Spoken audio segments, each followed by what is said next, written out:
Hello, Spikes. I am joined by one of my favorite members of the New York Premodern community, and the third place going in to the league top 8 in a week or so, Rich Bucey. Hello, hello. Rich, the people want to know, portent or no in Stasis?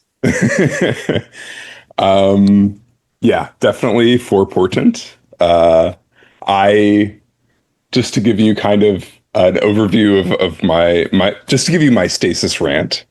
I believe the deck has been, despite it being one of the oldest archetypes in pre-modern, I believe that the deck has been built and played wrong for the majority of its time, in that its primary goal should be finding a stasis and deploying a stasis, because I feel like once you get a stasis going, your chances of winning just go up astronomically. So, Sorry to already get us on a stasis tangent. So all the maniacs like Lanny Huang and Will Hurst were like, side out your stasis. Those guys are all dum-dums.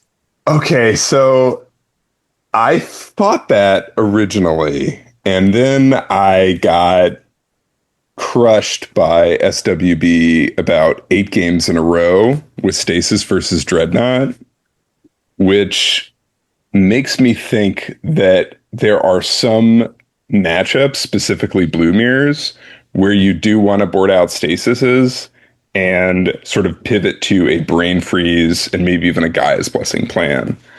Just because, like, my problem with playing against SWB was that he had almost all the resources that I did in terms of beating the stasis lock. So he had gushes, he had foils, he had dazes, and it was Chain just of Vapor.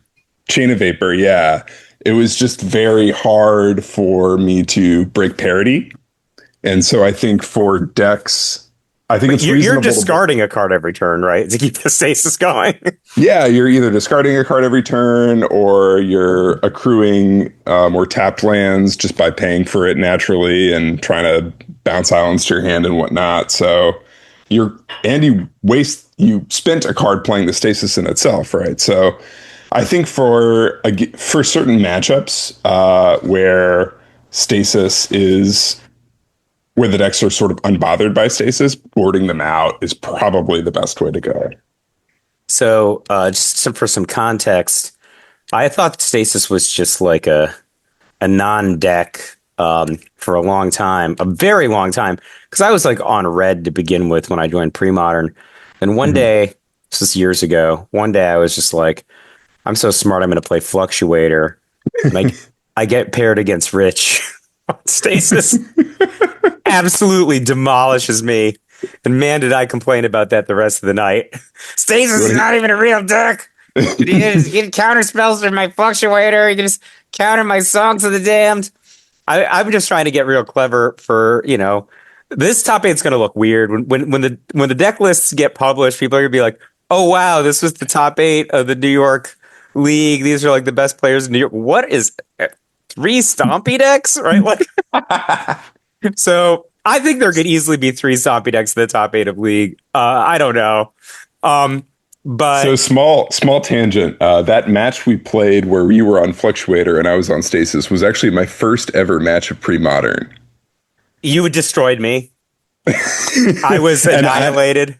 And I had been reading you for years. Yeah. Well, not at that, but when I was a teenager, I read your stuff all the time. So it was like kind of like Twilight Zone of like, oh my God, I got to pilot the Stasis deck, and like who's sitting across from me but Michael J. Oh yeah, I have like one must counter card in my deck. So yeah. Just wait.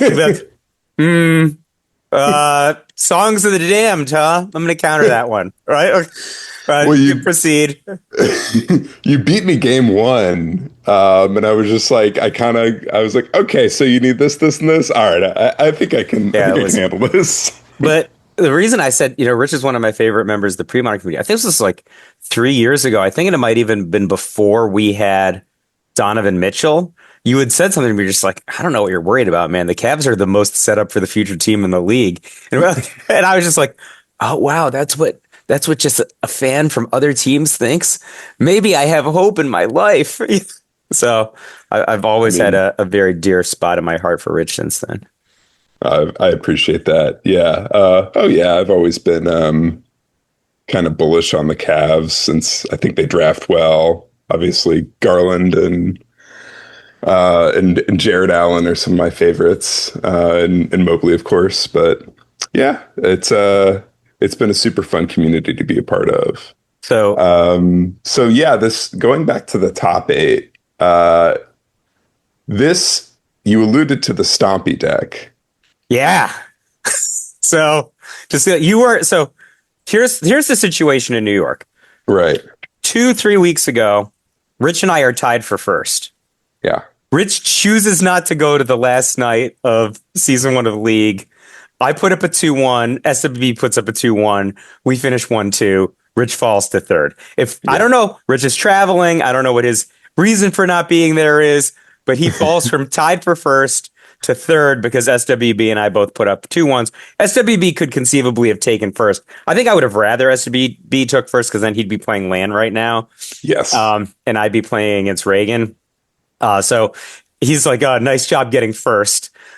So then you fall into third, right? But last week, first week of season two, I'm the reign. I haven't won league yet, but I'm in first place going into the first top eight, and I yep, win league for night one of league two with Stompy. So Stompy is the deck that has put up two undefeateds. Land put up one. I put up another one. I think, and I can tell you right now, listeners, visiting Duress crew members, whoever's out there, Stompy is my number one deck for Sacred Torch right now.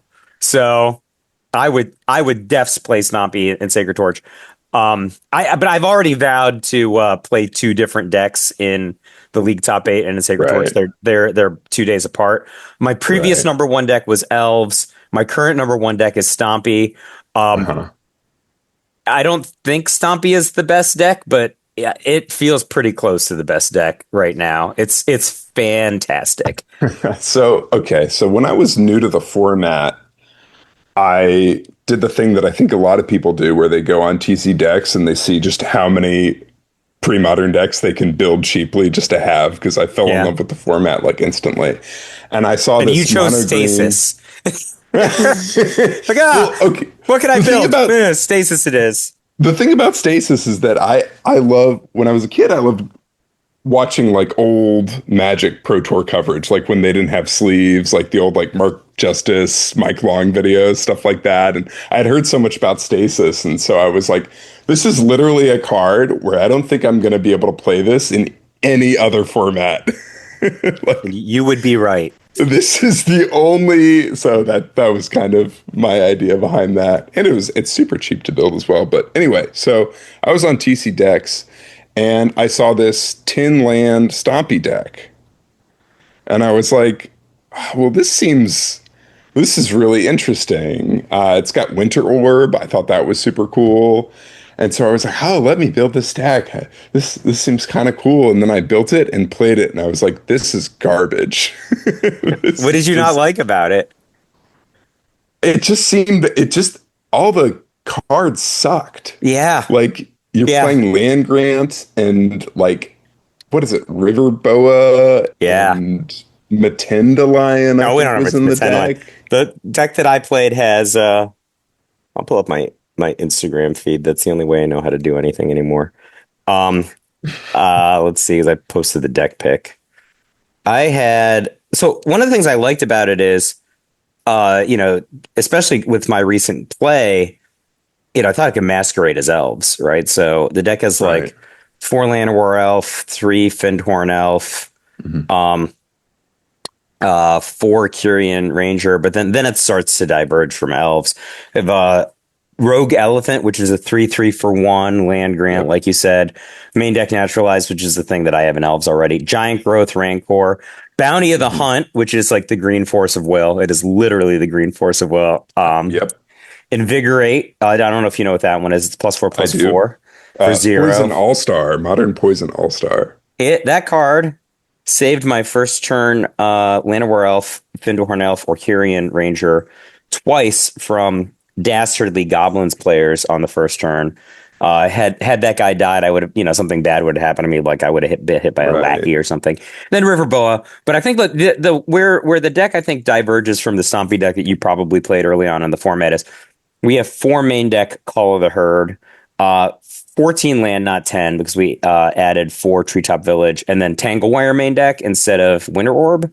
Um, Uh-huh. so it's quite a bit different, and I think one of the reasons that it is a contender is that it is one of the very few decks I think that actually puts up a good matchup against Enchantress.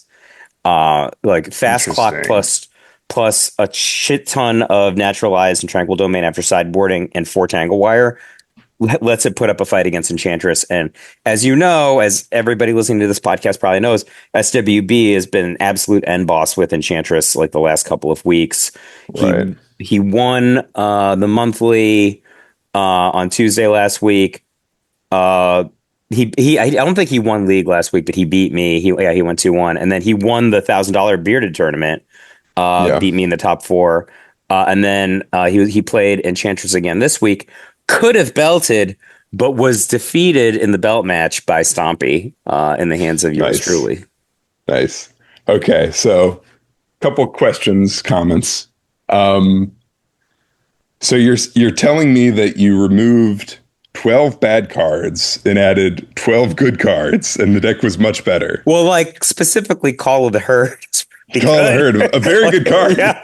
In Premodern. Like, it'll get, especially if you're like first turn Elf, like so Land and Brian Cowell, but I think primarily Land made this deck, and he's just like, you play first turn Elf and your opponent doesn't kill it, then you cast a Call of the Herd, and they're like, they look at you like you're an alien. They're just like it's just like a Call of the Herd and play on turn 2, and then Yeah. you're threatening for another Call of the Herd the next turn, like Yeah. unless you do something like it's like, so that the thing is, the reasons the deck's so good is you're just like, guy, second guy's a 3/3, and then you just Tangle Wire them. Your opponent just never takes their 4th turn. You kill them before they can ever take it. It's like a suicide combo deck.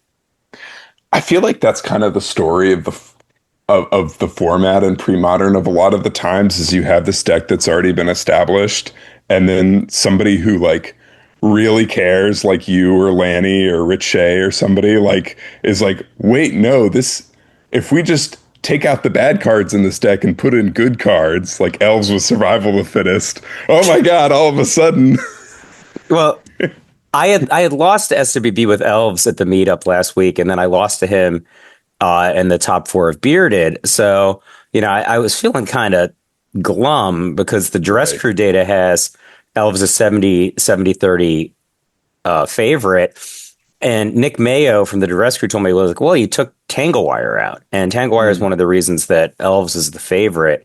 I'd replace Tanglewire essentially with Thornscape Battle Mage, which allowed me to beat Dreadnought repeatedly. I didn't beat a lot of different decks, but I beat Dreadnought 3 times in the Bearded tournament. Yeah, I saw that. It was pretty impressive. So, and he's like, yeah, you're gonna do way worse if you don't have Tanglewire. So I was like, oh, is there a Tanglewire deck that I can play? And Stompy is a Tanglewire deck like Elves, but puts up way more offense faster, right? So Yeah. it's weird to say like Elves can put up 20, 40 damage on turn 3, but only if they have a survival, right? You probably can't take a Yeah, turn that's off kind for, of more of almost like a combo thing.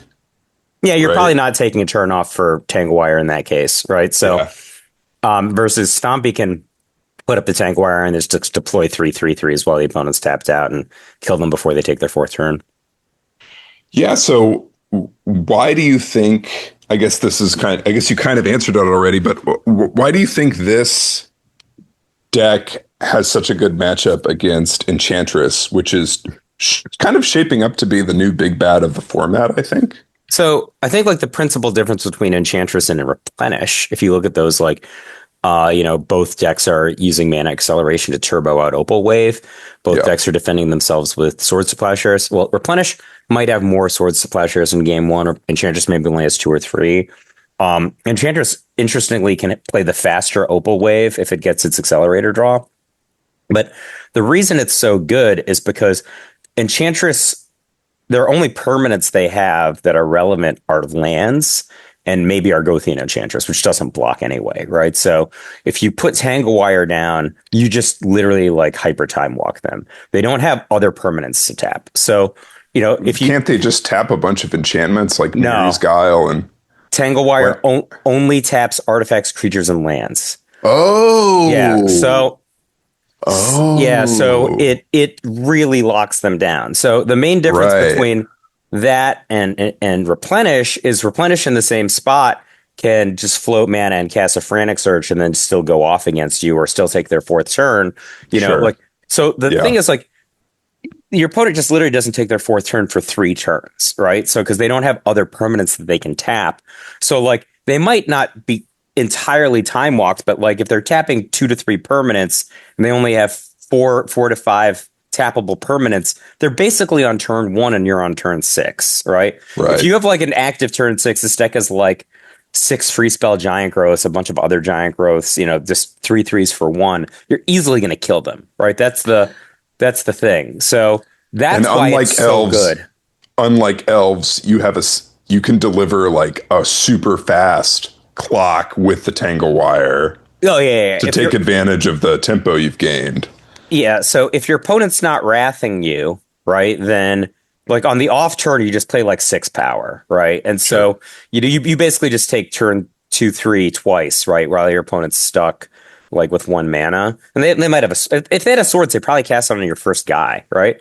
In the first Mhm. game I beat SWB, he plowed my first elf. I actually hard cast Land Grant on turn 2, even though I could have free spelled it, because I didn't want to show him my hand, right? Because my hand was like very, very like opportunistic, and I just didn't want to show him like what I actually had. And then I proceeded to double tangle wire lock him, and then and then I had like I think Elf Curian or something under my own tangle wire.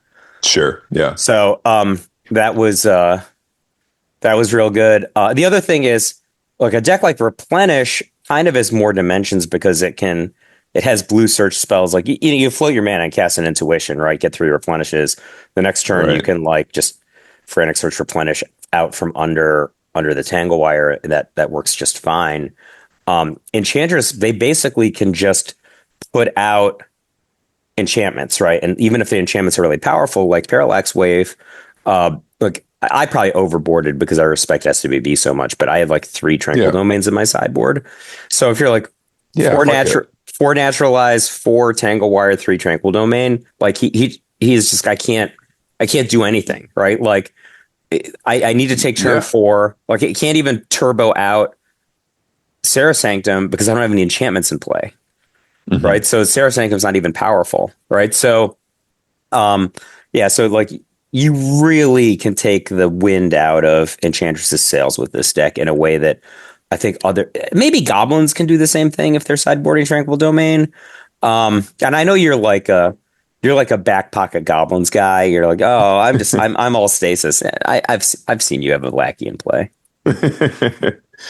Yeah. Goblins, I wouldn't say is completely out of my range. I guess the new goblins is not even playing green right now, but I mean, nothing says you have to play the black version I necessarily. would play green. I think like I don't know about this top 8. I think like New York in particular is over indexed for stasis. If I had to gamble, I would guess that you play stasis. I played stasis in league twice.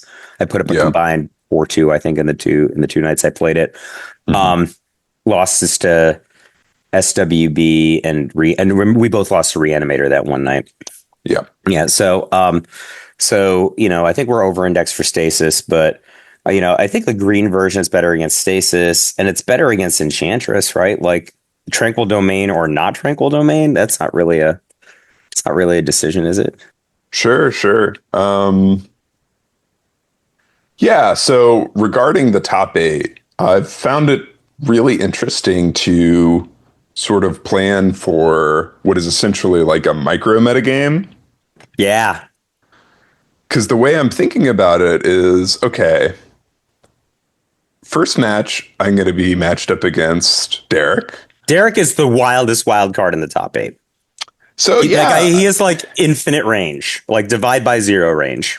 The only decks that I've seen him on are Stasis, which I don't think he's going to play, and White Weenie and Blue Green Madness. He's played Right? Oath.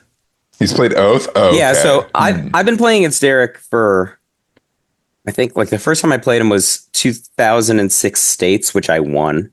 Um, Wow. he was He's playing an OG. so he was playing Dragonstorm in that tournament, and Okay. so I played him in 2011 when I made Blue Red Splinter Twin and won a 6K with it. I played Derek in the second round, and I did not defeat him, and this was a tournament that I won. So Sure. he was playing, I think, like black, white pump, like not pump knights, like knights and equipment, like double strike knight and like a swords and I don't know, like disruption and creature pump. So like his range is like incredible, Right. right? He like so in the first Okay. two matches I played against him were Dragonstorm and like I think like black white like equipment knights. And like I'm not describing the deck very well. It was like a weird standard format. Like Well, uh yeah, this is not pre-modern though, so I'm not. I've but played plenty then of things. Then, like I didn't play against Eric, but we both top eighted a 2K that I won last year, and he was on Esper Planeswalkers, right? So I'm just saying, like, he just has no appreciable lane, right? Like, Right. if I were to say, like, evaluate Chris Cruz, I would lay money that Two decks. Chris, not more than two decks, but I would lay money that he has Wooded Foothills in his deck, Yeah.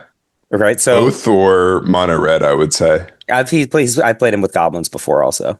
Sure, sure, Right. sure. So if Yeah. he thinks that I would have guessed Jeff is on clerics. If that's the case, I think like all of Chris's decks are good into that. Jeff knows Yeah. that. But I actually think if I had to guess right now, Jeff will play Green White Terrageddon. I don't think I've ever beaten Jeff when he was on Green White Terrageddon. He kept me out of he was paired. I was paired down in the last round of a 1K where I should have been able to draw into top eight. I got paired down against Jeff. I was on Goblins. Jeff was on Terrageddon. He too owed me. The first time I played Replenish at LobsterCon, it was because I was at a meetup. Jeff was on Terrageddon. He beat me so badly. I threw the deck that I liked away and then innovated Replenish in response to that. And then Cool. and the first Bearded tournament, I top forward a 1K at Bearded like years ago. I think it was like the first time I ever met Lanny. Jeff beat me in like the second round on Terrageddon. So like his track record, he's like, all right, not to like look too far ahead out of your round of eight match, right? I have Lan, who I don't, I can't be favored to win that match. Yeah. So, but looking ahead, Jeff's like, oh, maybe I should be Terrageddon Jeff this week instead of Clerics Jeff, because also Clerics is kind of bad against every single deck that Chris Cruz has ever played. Yeah. Yeah. As an Oath player, you're generally happy to see clerics and goblins too. I was playtesting the goblins versus clerics matchup just with some friends That before has to be LobsterCon. colossally in favor of goblins. It was like the Virgin versus Chad meme where they would play 2/2 for 3 with Rotlung Reanimator and Cabal Archon, and then you would play your Goblin Ringleader, and it was just like, oh my god, why would I ever play these stupid clerics? Like these goblins are just absolutely mogging them, but And I mean, Oath has got to be worse, right? Like, against clerics. yeah, I mean, like, The thing about what is their about interaction Oath, with Oath? Dystopia out of the sideboard. Hope they don't have any other green permanents to sacrifice.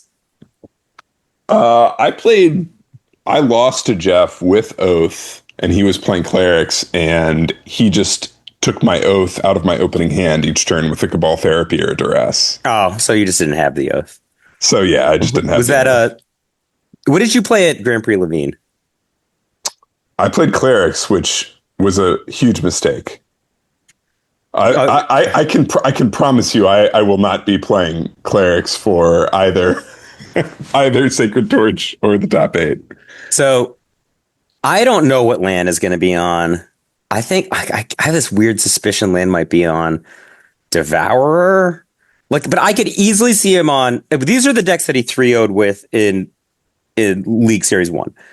Stompy, Devourer, and Replenish. Like that is like if you had to pick 3 decks, like those decks are very far away from each other. But his Right. signature deck is Hoth, right? Yeah. So like Yeah. that's like 4. I mean, Hoth is kind of nearby to Replenish, I guess. And then this past week he went, I think 201 with regular just red green Oath. So like Okay. he's got such a wide range of like all real decks. You know, that's going to be real hard to metagame against. I think Chris Cruz is going to be on some Wooded Foothills deck, all of which are good against clerics. I would put Jeff Ferris on. Right now, if I had to guess, I'd say Green White Terrageddon. I would have thought clerics before that, but I think Jeff is smart enough to know that Chris has got all decks that are good against clerics. Yeah. I think you might surprise everyone and play goblins, but I just believe in my heart of hearts that you want to prove how good Stasis is. Go Stasis, Derek. I do have a 3-0 record against Derek with Stasis specifically. Now, I mean, again, I don't know. what Derek's on. I don't know what. So Yeah, but what was he on 3 different decks when you 3-0'd him? he was on White Weenie twice, which I do think is a very good matchup for me. And then, oh, maybe it was just White Weenie he was on. So 3 times. Okay, maybe that. No, it was only a 2-0, I think. Now that I'm thinking about it. Oh no, it was. Yeah, I was on Oath the third time I beat him. So yeah, but no. Let's go back to Hoth for a second. Yeah. I think Hoth is kind of sneakily well positioned in this meta. I don't know. You don't like, think so? I can't. So whether or not Hoth is sneakily well positioned in this meta, I can't play Hoth against land like that. Oh no, yeah. That's just not a. I mean, you could play Hoth, I guess, from your side. Hoth is like land beat me in a 1K that he won last year at Fifth Hammer, where I had him at 0 permanence, like 0 effective permanence, where I had a Rishadon port going. I wastelanded all of his lands, but like my clock was, I was just curse scrolling him with 7 cards in hand, like, so I wasn't hitting that often. And I didn't think about it well, because like I could have just played the Exalted Angel in my hand, let him Oath, like and like just plowed his Terravores or whatever, which I chose not, I didn't choose not to, I didn't see it. But I had him at basically nothing. And then and then at some point he just like plays the 2 Moxes in his hand that he's been sandbagging, like in a land, and casts Replenish. And then he just destroyed all of my permanents. And I was Just up like looking at the 15 deck. cards. Just looking at the deck, I look at the deck and I'm like, this is just all the best cards in the format. It's so I had a deck that I really liked. I had a version of base green white Terraclysm, not Carrageddon, Terraclysm, that I thought would be good, because I think like Cataclysm's good against elves, Cataclysm's good against goblins, Cataclysm's good against Enchantress, like all these decks that put a lot of permanence in play. Sure. But I was gaming it out. I'm like, just never beat Hoth. Like it's just never gonna happen. And like like they've got you covered like on every single angle. Like, so what do you have, like uncontested Terravore that doesn't die? Like that's your angle. So I'm like, I can't. It also, I kind of don't want to play a deck that I have to make like a lot of strategic decisions for like 40 turns every game. But it's 3 rounds though. Yeah, I don't want to. I don't want to do it. I want to. I want to like it's like all these things that your deck can do 14 different things. Don't give me 14 different things to do. So a couple weeks ago, I'll give you because I'm on Spy Colony. I'll give you the tell all. I'll give you the confession. So a couple weeks ago, I was listening to you and Lanny, and you were like, "Oh, Rich Bucey's going to be on Stasis. Rich Bucey's going to be on Stasis," and I was like, "It is going to be so friggin' sweet when I show up there and rip the mask off like Dio and have just brought Enchantress."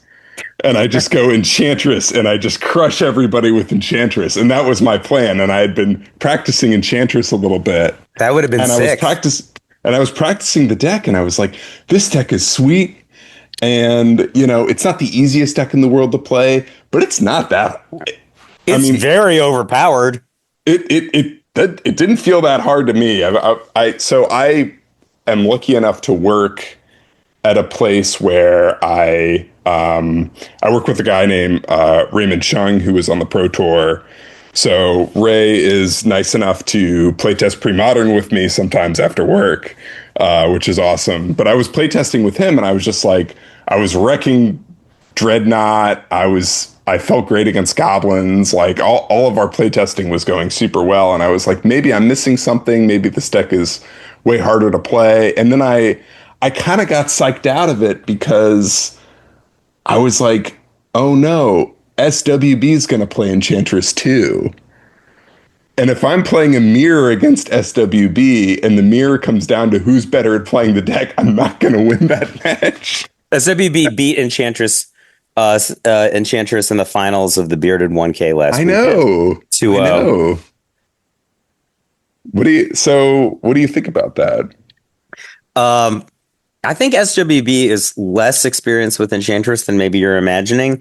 He just started playing the deck about 3 weeks ago. So I had like some of the first playtest games with him on it, before he started playing it and all these meetups and everything. So he's only been playing it for about 3 weeks.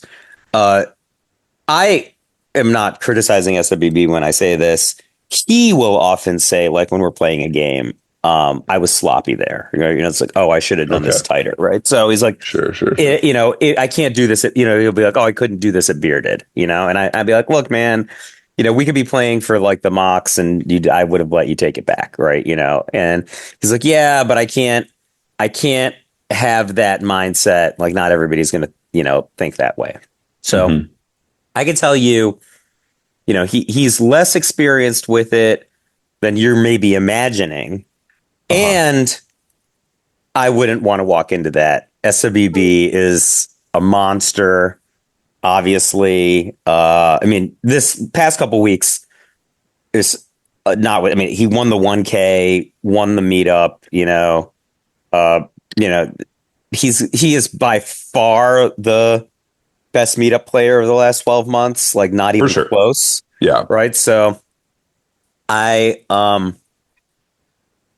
wouldn't court that unless maybe you practice the mirror. I don't know if he's practicing the mirror so much. But I could tell you if I nobody knows what anybody's going to play at this point, right? So of course, we're all saying Chris Cruz is going to play a Wooded Foothills deck, but he might come with Stasis, right? Like, like that whole point of like having. And most of these guys are listening. Let's be real. Yeah. Yeah. Chris Cruz is in the Spike Colony Discord, right? Like, I mean, for sure he's listening, right? Like, hey, I think he's in Poland right now, right? It's like, what's up, Chris?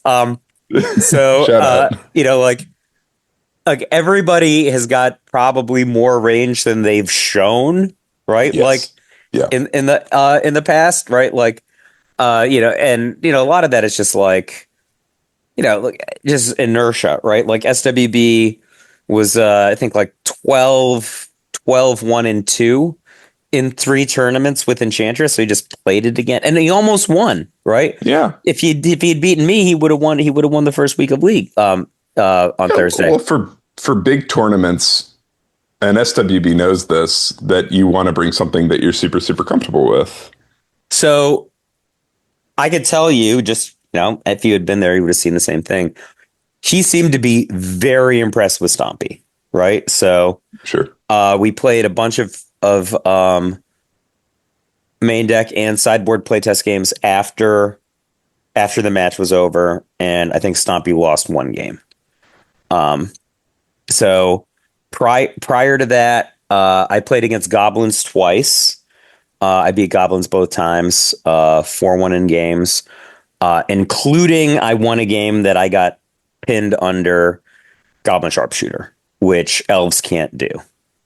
Right. So Matt M got Goblin Sharpshooter, but like I had a little too much trample, a few too many giant growths, and I just pushed. And he ended up having to chump block with the with the sharpshooter, believe it or not. Nice. Nice. So, um, so the chatter at the end of the night is just like, oh shit, is this? I mean, it went from is this a real deck to is this the best deck?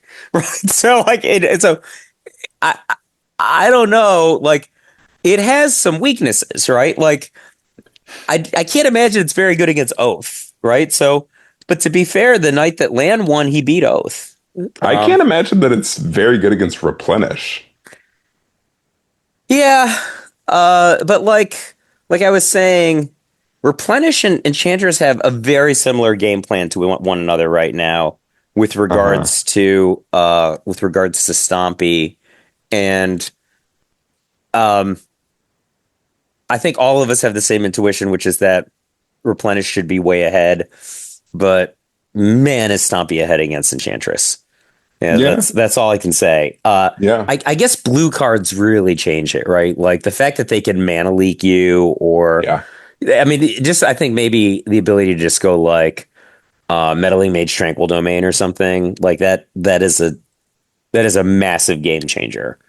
Um, Well, so Enchantress players will tell you, or at least they used to, that that Replenish is the better quote unquote opal wave deck yeah, than Enchantress. So Replenish is better at turboing out opal wave and invalidating Green's whole strategy. well, I think it's because they can blow up the Enchantress deck's lands. I think Sure. that's the thing. Enchantress also is a little bit worse right now, specifically in Opal Wave fights, because before they had a higher likelihood of having two Sterling Groves in play. So if you have two Sterling Groves in play, that's really good if your opponent's trying to beat you with Opal Wave because they can't target any of Right. your enchantments now.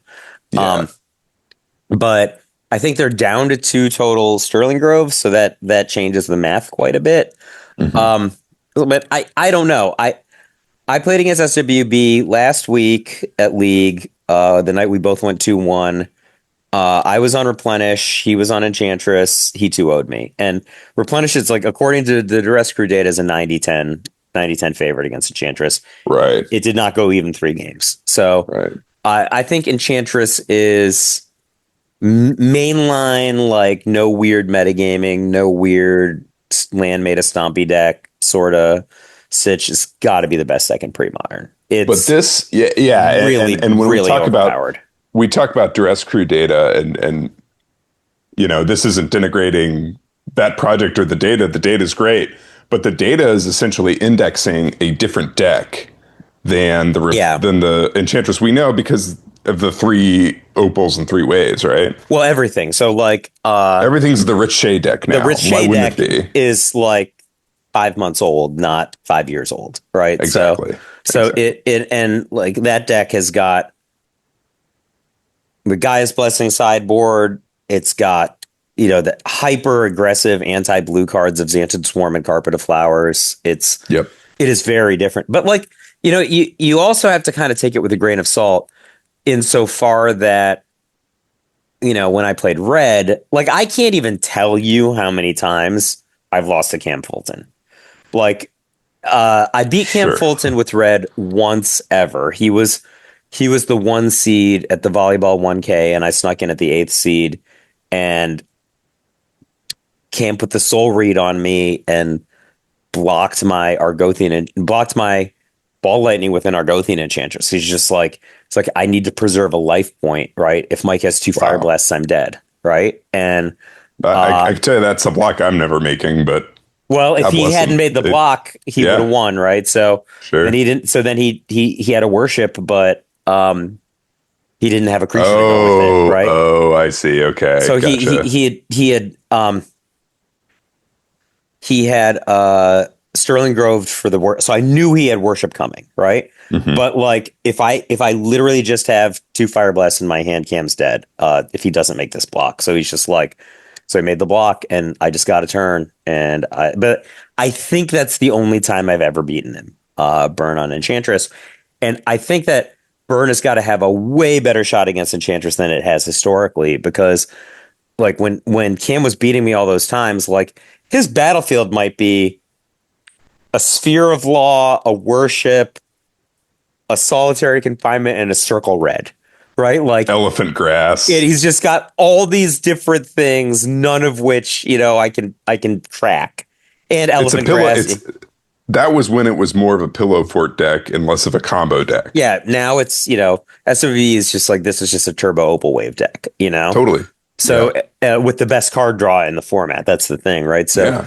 the reason Rich Shea was attracted to it is like he likes drawing cards, and nothing Mhm. draws more cards than an Argothian Enchantress. So Right.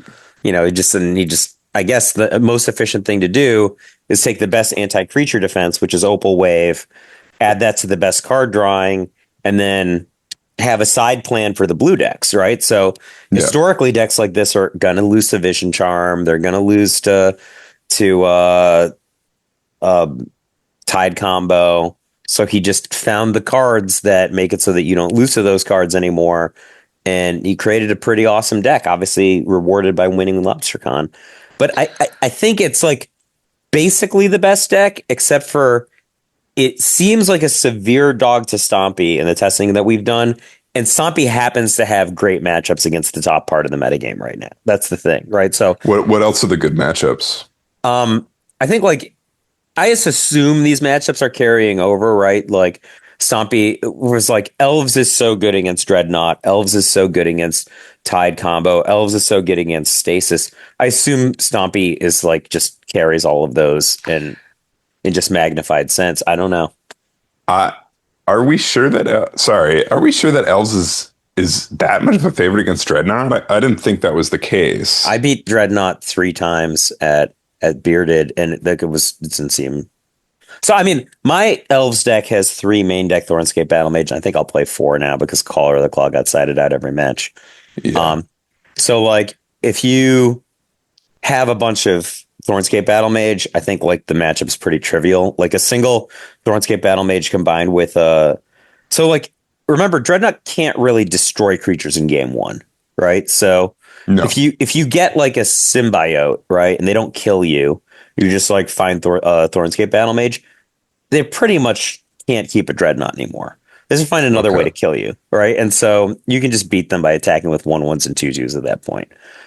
Yeah, I think what I'm thinking of is back when the deck didn't play Thornscape Battle Mage, or that wasn't like the typical stock list. But it's not the typical stock list. This is how I play it, right? Right. But like even a conventional Elves deck is going to have 4 naturalize after sideboarding, possibly Crumble, possibly Scavenger Folk, certainly Nantuko. Like so, Jens Jaeger I think had 4 Nantukos after sideboarding.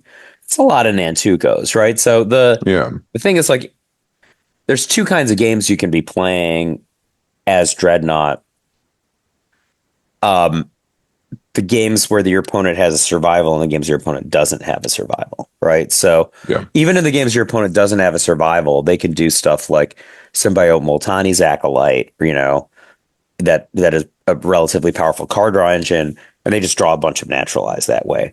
But I think that one of the trends that you'll see with Elves, even if they don't go as extreme as to play like 3+ Thornscape Battle Mage, like some maniacs, is that if you have 4 Nantukos after sideboarding and like an Uktabi Orangutan, they just basically never run out of removal for your Dreadnought anymore, right? So like the problem is in game 1, depending on your build, if you like counterspell an Uktabi or counterspell the Nantuko, let's say for sake of argument, or like stifle the Nantuko or whatever, they're pretty much out. Like that was their way to interact with you in game 1. They don't have another way, right? But if they've got like 5-7 ways after sideboarding, including an Uktabi and then 4 naturalize, like you just have to have another way to win. Like you're just probably not going to beat them with the Dreadnought anymore.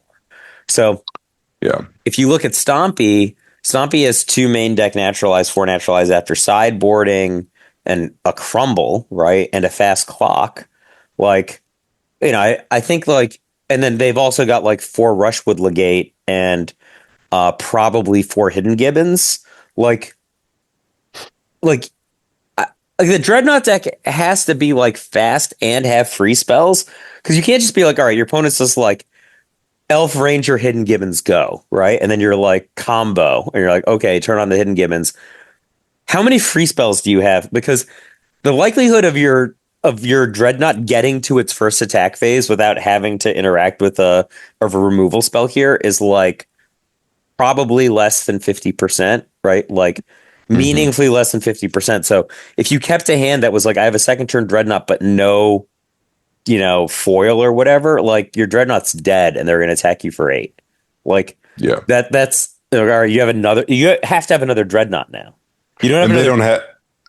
they don't have time to do the sit back and sculpt thing. No, you can't look. The Stompy deck after sideboarding has got like Rush with Legate. It's also 3 mana, but it's effectively It's 0 mana. free. Yeah. So like you can't keg it.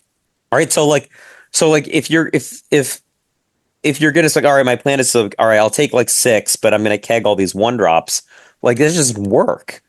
And they hit very hard. That's the thing, right? Like Stompy puts up so much power. I think I got a third turn kill.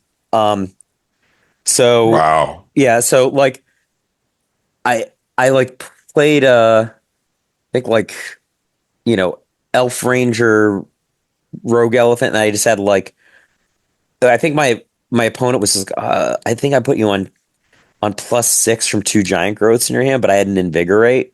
She didn't Hmm. put me on. It was just like additional 4 damage. Like Hmm. yeah, I think maybe it was. I think I got a third turn kill. I mean, maybe I'm just like imagining this. Maybe that I can't even put up a third turn kill, but I think I got one. The amount of chaos I sowed with one land, right? So I won a game where I had multiple uh call the herds in play that I never played a second land. Oh, yeah. I mean, if you have, Kyrian Ranger Yeah, it was and like you Elf can do Carrion Ranger. shenanigans with that and Mana Dorks, you're solid. So like, and the thing is like your density of spells, if you never play second land, is really high, right? Like, Yeah. so you're just like playing It's like all gas. a bunch of stuff every turn Right. and just never have a land. And then like, you know, it, I got to tell you, it feels really powerful to be curse scrolling someone and naming Bounty of the Hunt. And like, like what does that do? And they're like, oh man, it's like curse calling someone naming Fire Blast. So like, I had games where I just picked apart every goblin with curse scroll while attacking with 1/3/3 and leaving the rest of my team home. Right? Well, Like, the fact that the land count is so low sort of makes it get around. To me, what is the least appealing part of the deck is that you don't get to deck touch. you do get to deck So touch. You have land grant. Yes, there's deck has no deck touch. deck has no deck Zero touching, deck and touching. yeah, my part of my problems with clerics was that No deck I touching. no deck touching, and you were just living off the top of your deck. So if you just started drawing swamps and you didn't want to be drawing swamps, you were just hosed. But with this deck, because you're only running 14 lands and 4 of the lands are essentially creatures because they're treetop villages, it's just all gas off the top So generally. here's the thing. SWB and I talked about this a lot after he beat me, right? So we split the first 2 games, and this is the top 4 of the bearded tournament. Charitably, he's like, we each won the game we went first. Okay. You're on elves, I'm on yeah, elves at this point, right? and you kept that hand without the first turn Marnie Dork. Yeah. So, Yeah. but I'm like, if I mold this hand, right, like I'm less than 40% to have survival. Like my hand has 2 accelerators and a survival. I actually have a 4th turn kill, right? And No, I would have kept the hand he too. made the correct comment, which was, you don't have a 4th turn kill if I do anything, right? So like, and so he had a What do you plow. mean? He had a plow, and his follow up to my plow was a what do you call it, a Aura of Silence. So like Mhm. so one of my lands was a Gaia's Cradle, which was Right. one of the reasons why like my hand is like, I'm scripting this hand and I'm like, I have a 4th turn kill. I'm gonna take this line. It's gonna be quite explosive because I had the anger in my hand. So I saved a survival mana. Like that was the thing. I was like, oh, my first pitch is actually this anger. right? Like I'm literally going to save a mana. That's gonna, you're right. Like if you have to get the anger first, then that's a mana that you have to spend, right? But because I had anger as my catalyst creature, I'm like, okay, this is a good line now. But the problem was he's just like, if I do anything, you don't have a fourth turn kill anymore. So he goes, plow my priest, and then his third turn is Aura of Silence. I can't even cast the survival anymore, right? So I'm like, oh my god, this Right. hand sucks now. It's It falls horrible, apart. right? So where it's like, do I just have to hard mulligan into a 1-drop? And here's the thing about Stompy, you just never have that question. You only No. have 1-drops. So Sure. like Yeah. you just slam all the shit that you have, and you don't know what your disruptive element is going to be, right? Some games it's tangle wire, some games it's removal, some games you drew the wrong half of your deck, but like the deck has so many pump spells and so many free spells. It's like you got to play with 8 fire blasts. Like that's kind of how it is. Against Yosef, he like looks and he makes the perfect block to survive the turn if I don't have the card Invigorate, which I don't know if he knew existed, right? So the Invigorate Yeah. put it on Exaxes. You also kind of have Brewer's advantage a little bit, right? Oh, I mean, huge. Nobody knows what's in this deck. Like, yeah. he goes first turn Lackey. I go first turn Rogue Elephant. He's like, how do you have a 3/3 in play? And he's like, oh shit. And then so it's third turn. He has a War Chief in play, and neither of his goblins have ever attacked this game. Right? Yeah. Like, right. So I'm like Rogue Elephant, then I'm like Elf Carrion, and he's never attacked. And then like on my fourth turn, I have like 12 power in play or something. And Yeah. he's just like, I'm never gonna attack. Right. Like then I'm just attacking with one. The thing is, you're just attacking with 1/3/3 and then untapping it with the Carrion. That's like really bad for them. Because like they're just taking three. It's just like, all right. And then he goes for the turn where he's just like matron for sharpshooter, but he can't play it all in one turn. I'm like, all right, I'm sending everybody. And then, I've accumulated 10 plus pump in my hand, some of which is free spells, and it's his best case scenario was all of his guys die, right? Mm-hmm. He had a pretty cool play where he Rishadon ported me on upkeep, so I put a regeneration shield on my trampling River Boa, sent everybody in combat. He kills the River Boa during combat. So I asked him, like, he's like, oh, that's going to remove it from combat. I'm like, oh, even though I have a regeneration shield on it. So I asked Jen, the judge, if that's true. And she's like, oh yeah, that would be true. I'm like, all right, then I'm just going to giant growth it in response. So like, Right. there's like, 7 power of trample that he was planning to take 0 of, right? Now, Sure. now he's taking 7. Yeah. Like this is pretty bad for him, right? So Yeah. like I think that the deck has a huge amount of Brewer's advantage. People don't even know what's in the deck. They don't know what Bounty in the Hunt does. No one will believe that you have to take the counters off of the guys at the end of turn, which is kind of bullshit. I gotta tell you. Like, how is that fair? Right. Yeah, I forgot about that. That's a weird card, man. Yeah. Invigorate. Like people don't play around that. And then dude, River Boa, like River Boa is just the best. You stick a Rancor on that guy, he is. No one can block him. Like he eats everything in combat, and he untaps to regenerate and defend you. He's like, the guy's just the best. So anyway, I don't know if this deck is the best. It feels really good against the top half of the metagame. I know Lan beat Bill Ellis, who was on Goblins that night, to win when he 3-0'd. So deck seems, I don't know if it should be good against Goblins. Keeps winning against Goblins though. Solid against Goblins. Great against the blue decks. Great against Enchantress. Yeah. It makes sense that it's good against goblins because it has a bunch of 3/3s. It does. It has like 12 3/3s in game 1. And goblins hates 3/3s, dude. Like Call the Herd. Oh my god. First turn Rogue Elephant's pretty good. Yeah, Rogue Elephant, like, and the thing about 3/3, I mean, you can't even pyroclasm them, right? So, like, my first instinct, if I was like really expecting a field of this deck, would be okay, I'll just play like an Oath deck and just sweep their board. But the fact that it doesn't die to Pyroclasm is a real problem. I mean, you could play Earthquake, but still, I mean, that's got its own drawbacks, right? Well, I can't imagine that you want to play against Oath with this deck. Like No, no, no. It's it still a is bad matchup. not good against the Terror. Like, if Terravore didn't trample, I think like that. All these guys who have trample. I think the fact that Dreadnought has trample is bullshit.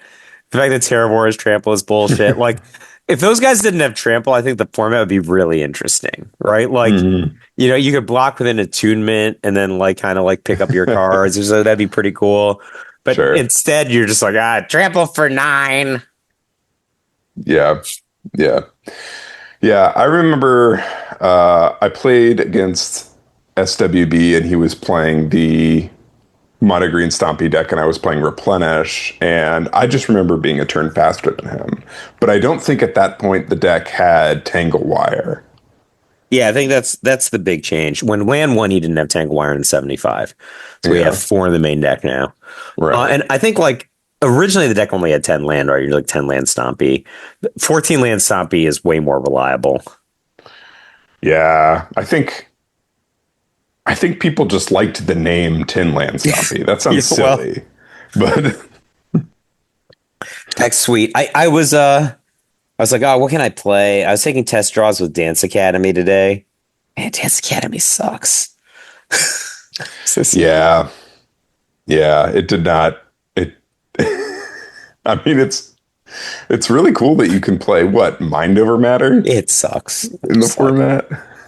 What am I doing? I must look at all these There's cards no. cost 1,000 man. Like I was like, oh, I have this really sweet turn. I'm like, oh no, my source of black is a Sulphurous Springs.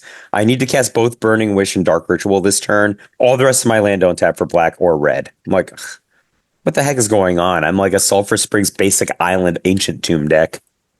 There's no like real degenerate like linear combo deck in the format. I mean, you play Breakfast, right? Breakfast has like a reliable turn 2, turn 3 kill. Breakfast. Yeah. Which Nomads on one? Core, Cephalid Oh, Illusionist. oh, oh, yeah. But like, isn't that deck like really difficult to play? I don't know. I'm gonna play it this week. I think I don't want to like I watched Artie play it when he won. He won a Misty tournament with it. I watched him play. Right. He mulliganed a lot, right? But the deck seems pretty consistent. The thing I don't like about it has no plan B. So if you're We're talking behind, about HFEB, right? no breakfast. Oh, okay. I'm thinking about what's breakfast? HREB. Okay, HREB stands for Full English breakfast. full English. I'm sorry. Cephalid Breakfast is the deck that I'm referring to. Okay. Hold on, I'll just ping you the list. Already won Okay. nobody plays it. Right. Andy played it at a meetup and won the meetup. Sure.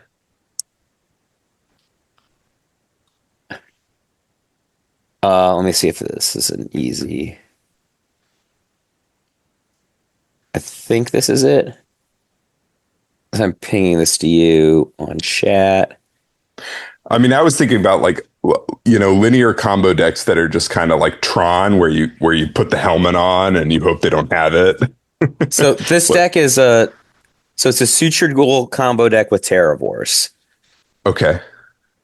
And so I bought an extra set of Terravores because I just wanted to have enough Terravores to not have to move in between decks. New frame, of course, right? Probably not. I think they're on my desk. Let me see what kind of frame I have them in. They're next to the Hermit Druids. Nope, old frame. Ugh. Yeah, I'm taking a cue from Woke Mike. I got my new frame Terravores that are 50 cents. Oh no, I mean like Woke Mike will play whatever. Like I think Bork said in like when I posted my deck pics, he's just like those Findhorn elves don't match, and like my Stompy deck, the rest of my Stompy deck is like FBB, and like so it's just like yeah, it's true that Findhorn elves don't match. But like those are the that's my other set of Findhorn elves, right? Like I don't Yeah. I don't have 3 sets, so which is weird. That seems like a card I should own more copies of, but I own 1 set of original Fyndhorn Elves that Ashok gave me. The first bearded, because he saw Nice. that I was playing New Frame Fyndhorn Elves when I posted my deck pick the night before, and he's just like, "That's an abomination." He gave me the other set of Fyndhorn Elves, but then and I have New Frame set of Fyndhorn Elves, so those are the ones I own. So this deck has 4 Cephalid Illusionist, 4 Nomads on core. The combo is you get Cephalid Illusionist in play. Do you know what this card does? I'm just like, Cephalid, yes, I do know what that card does. yeah. So but you can, for the yeah. listeners. So the card has the text: whenever Cephalid Illusionist becomes the target of a spell or ability, put the top 3 cards of your library under your graveyard. It also has the text: to you tap. This turn prevent all combat damage that would be dealt to and dealt by a target creature you control. I don't know if anyone's ever activated No. this ability. I didn't even know it had that ability. Yeah, I but just thought it had the other one. But the point of this deck is like you can just go like first turn, like is there like some mana acceleration in this deck? I thought there was like some lotuses or something. I guess there's no lotuses. You go like first turn Nomads on core, second turn Cephalid Illusionist, third turn Duress their Sword Plowshares. I guess they would have already swords to you, but whatever. The combo is just you target Cephalid Illusionist a bunch with your Nomads on core, put your library into your graveyard, which includes a Dragon's Breath. So there's a Dragon's Breath in your graveyard. Then you cast Exhume or Reanimate or Shallow For Grave. Sutured Ghoul. Yeah. And then Sutured Ghoul comes into play, removes the 2 Terravores. The Terravores look at your graveyard. Your graveyard has 22 lands in it.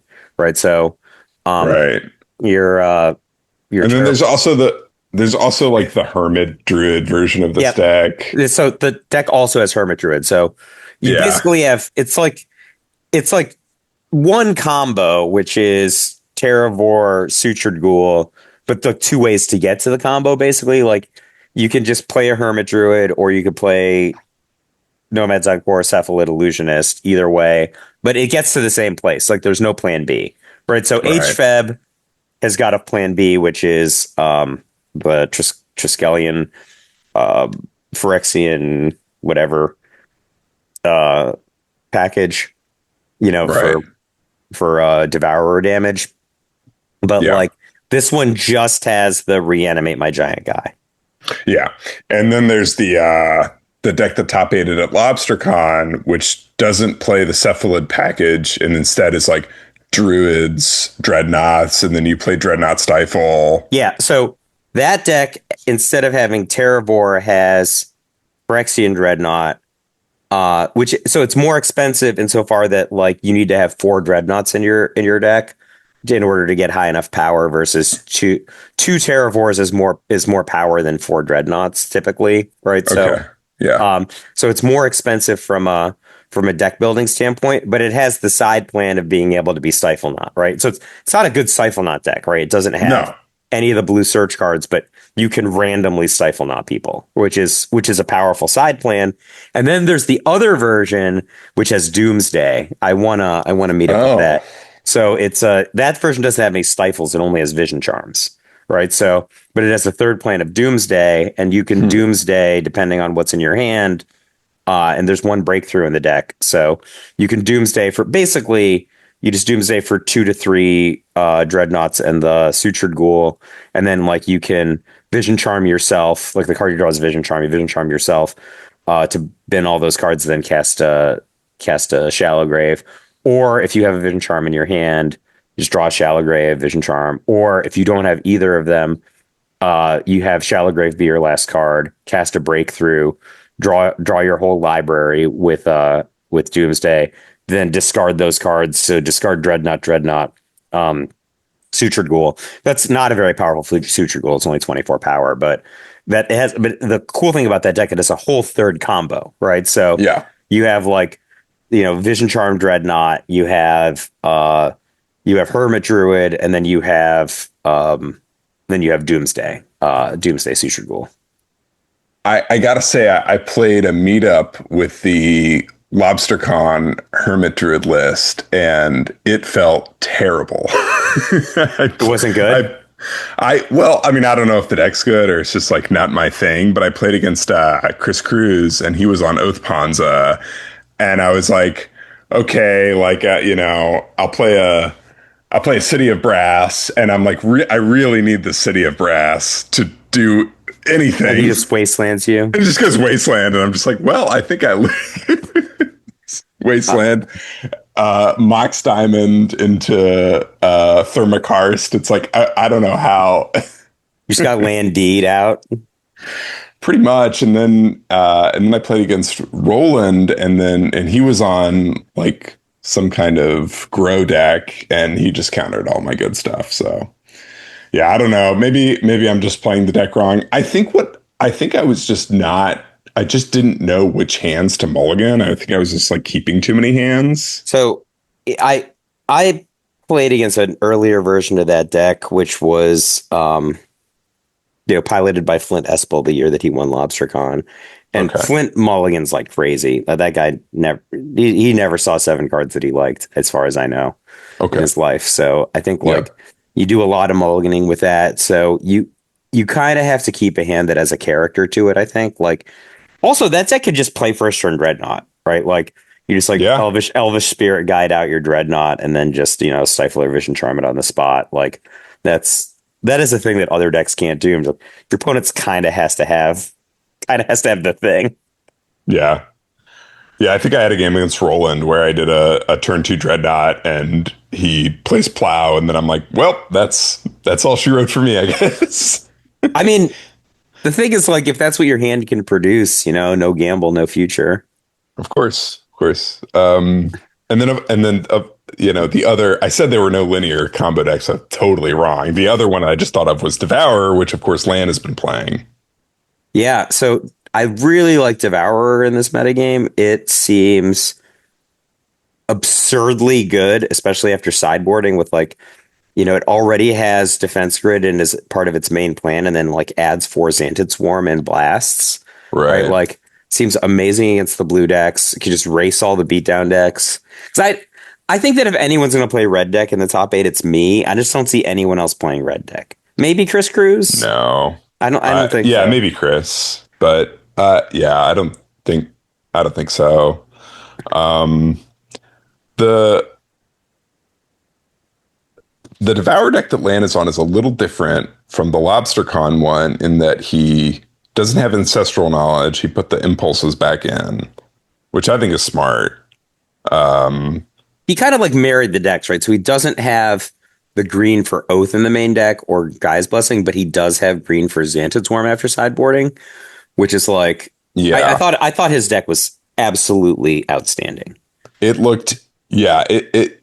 When I saw the deck pick, I was like, "Oh yeah, okay, that's what I wanted to do with this deck." Like, it seems like it's more streamlined, and Xantid Swarm is of course excellent, and I think he plays Carpet too. No, hold on, I can't hear you for a I'm sec. sorry. His sideboard is four Xantid Swarm, looks like two blasts, two red blasts, two blue blasts, three Pyroclasm, a Hoodwink, and three Rushing River. So I don't think he has Carpet. Okay, But he okay, has like four Lotus, four Mox, 20 land. Um, yeah, this deck has just seemed really impressive to me.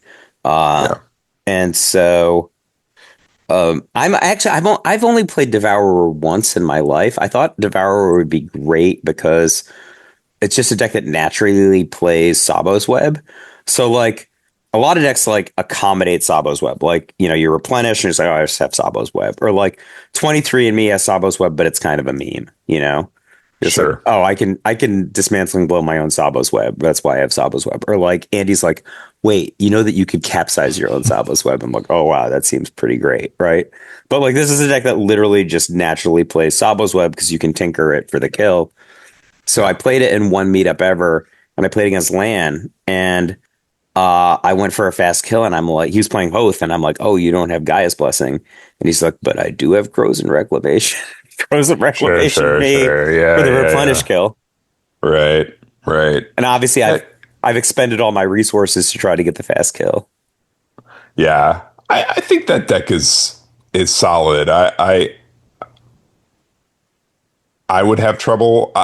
Whenever I play decks like that, I just feel this like gaping lack of agency that is probably ultimately illusion, but still, Decks like what? Like Devourer? yeah, like Devourer. It has Impulse.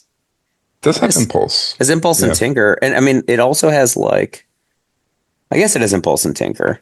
Like, so I think like it's a deck like Stompy, which is you just gotta, I think there's just games you just gotta push. Hmm. And you have to tap all your mana, and like if your hand can't produce the thing that you're trying to do, you got to go to six.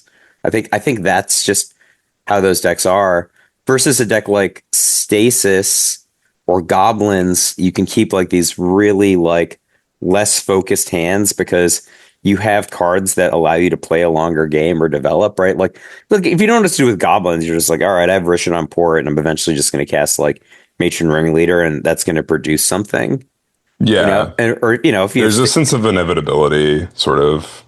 or if you're Stasis, you just like I have some lands, I have a counter spell for my opponent's first thing, and like an I have a portent impulse. if you're smart. Yeah, but I'm saying like you Yeah. keep these hands that have like functional lands and spells, and you're just like this Right. hand can get somewhere, right? Like Hmm. versus Devourer, you just kind of have to be like, all right, is this hand going to get me where I need to go? And if the answer is no, then you mulligan. Like it's Yeah. different. Yeah. So we've talked about the the top eight of the league a decent amount. I mean, we didn't talk about what Reagan is playing, but to be honest, I've never. I know I've met Reagan. I don't think I've ever played against him. I think he I plays Stifle Not. I have not played against Reagan. I believe he's on Stifle not the last couple of weeks. But I believe Reagan's undefeated night. So he 3-0'd one night was on Machine Head actually. Oh, interesting. Okay. So we all went out to dinner after league. That's like my favorite thing to do: go to league and then go to Canes after Go to that. Canes, yeah. So we went to Canes, and Derek was just like, "I think Reagan's going to play Machine Head." Okay. So it would be interesting. Like, imagine SWB plays Stompy, right? He's like, all right, I think Reagan's going to be on Stifle Not, and that he thinks, so I don't know, whatever. Like, Derek's such a wild card. Who knows what he's going to be on? But he's like, all right, Rich is going to be on Stasis. Right. Reagan's going to be on Stifle Not. I'm going to go with Stompy. And then Reagan just is like, I'm on Machine Head. So he's just like a deck of all creature removal. Like, Yeah. against a deck of all creatures. The Right? red Like, black deck. yeah, like he's just like literally has Terminate for the River Boa, perish after sideboarding. Like, wow, is this the wrong read? Like, but Yeah, but the way I'm looking at it is like I'm worried about Derek because he's my round one, and I'm worried about he's a wild card. That's the thing. Like, I've no clue. I think. Anyway, and you're worried about what? SWB. Not because I'm disrespecting Reagan or anything Guys, like come that, on, just man. because like SWB doesn't lose. SWB is he's a very good Magic player. Newsflash, and I have more of an idea of his range. So those are the guys who What I'm. do you think SWB's range is? His range is everything. No, he doesn't. I don't think he likes super like. Maybe it's going to be different because it's only 3 rounds, but I don't think he likes like super like long game control decks. I think SWB uh played Oath Ponza at LobsterCon the last 2 years. Yeah, but that has short games. Like that's a more that deck doesn't have a ton of decisions. I think that is to me is like that's about I was gonna say it's the slowest I'd be willing to play, like cause in terms of like how slow a deck can be. But then I remembered You like, play Stasis. and I'm like, I really want to play 23 and Me, and I'm just like, I'm like, Yeah. I'm like untimed rounds. Yeah, This might be my yeah. only shot in my life to play 23 and Me. It's true. The problem is, I'm like, what if Rich gets out of his half of the bracket? I don't think I could beat a Black Vice like that. That's literally. Not, I'm like, I like it against all the decks in my side. I'm like, I don't know if Lan has a deck in his range that is good against 23 and Me. 23 and Me there are a couple decks like this in pre-modern where they're really good like decks for imagining scenarios. But like Like once you actually have to play, it's not as good yeah. anymore. Like you'll imagine a scenario 23 and you'll be like, "Oh, easy, I plow it," or "Easy, I have the counter spell, of course." Oh no. What really happens I is have Gaia's Blessing. Gaia's Blessing is the king of imagined scenarios. I If you want to watch imagine a win, Gaia's Blessing is what needs to be in your deck. I watch the Wisconsin guys play because they always play 23 and me on Friday nights on their stream. Yeah. Like Mash Legs and Jordan, those guys, they're in the Discord. And like sometimes you'd be like, they're like, how many cards do you have in it? Seven. Just like, oh man, he's like this unbreakable 7 card hand. But the hand is like could be good, right? It's got like a land, but it's like all factor fictions or something. Your opponent casts like 2 must counter spells. And you're like, wait a minute. Well, my head actually doesn't interact. Like it could interact at some point. But it's just like 2 factor fictions land, like dismantling blow. And you're like, oh no, what have I done? Because like your opponent just like looks at your graveyard. There's like 3 plows and 4 counter spells in your graveyard. You have 7 cards. They're just like, well, what could these be? They're not Swords to Plowshares. So anyway, I'm like, the thing is like, if you're clever, then you should be like, all right, just let them accumulate 7 cards in hand. They just won't cast the Foff that they're sandbagging, right? Like, so Right. that one of the cards in their hand is a Foff. Maybe 2 of the cards in their hand are a Foff. So they're just Uh-huh. like, oh no, like, all right, I Foff in response. Like, if it's like turn 6, turn 7, you can't even stop 2 must counter spells now, right? It's a Yeah. trap. It Yeah. is a trap, and also like I just had this thing. All right, Rich Bucey got his half. This is literally what I was thinking about. I had 23 and me on my desk. I'm like taking test draws, and I'm like, no one will see it coming. Everybody's gonna see it coming. Like if I play 23 and me, like that's like the most like that's like the second most predictable thing that might happen. Be like, Yeah. oh wow, I have play in the entire top 8, so I'm never on the draw with 23 and me. 23 and me doesn't have an advantage going on the play, like Dreadnought or first turn Lackey. Like oh wow, you have a huge advantage going to play, but it just doesn't have the disadvantage of being draw. Right? So like, oh, this is the most predictable thing. Mike's on stupid 23 and me. First turn Coastal Tower go. Right? Coastal Tower go. And then I'm just like, Rich BC gets out of his half. I'm like, first turn Coastal Tower, and you're like, first turn Black Vice. I'm like, oh well, there's the league finals. It's over. I can't Yeah. get down, I can't get under the Black Vice ever. I can't tell you what deck I'm gonna play because I don't even know. But I will. I can promise you, whatever deck I do play, the sideboard is gonna look crazy.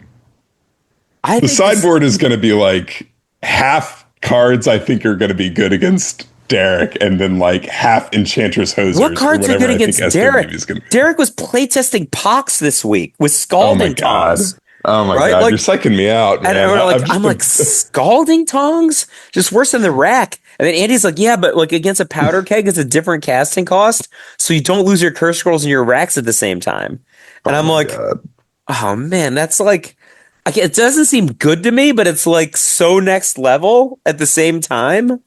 You know, What right? on Like, earth is Scalding it Tongs? is. It's the rack from Tempest. So like Land pointed out, it's just like Scalding Dogs won a Pro Tour, right? So Dave Price had it Okay. in his deck that he won the Was Pro the Tour. rack legal? No, Okay. so I'll find it. Scalding Tongs, Scalding Tongs, Tempest. Casting cost 2. During your upkeep, if you have 3 or fewer cards in hand, Scalding Tongs deals 1 damage to target opponent. So it's if you have 3 or fewer cards in your hand, it deals 1 damage to your opponent. So unlike the rack, your opponent can like up or down their hand to impact Scalding Tongs. Like this is if you have Oh, I see. fewer Okay. cards. Gotcha. And it That's always cool. only deals 1, but you can control it, right? So you could keep like 3 cards, or you don't have to go to 0 cards to Yeah. function it. But obviously, you want your hand to be low for operating curse scroll anyway.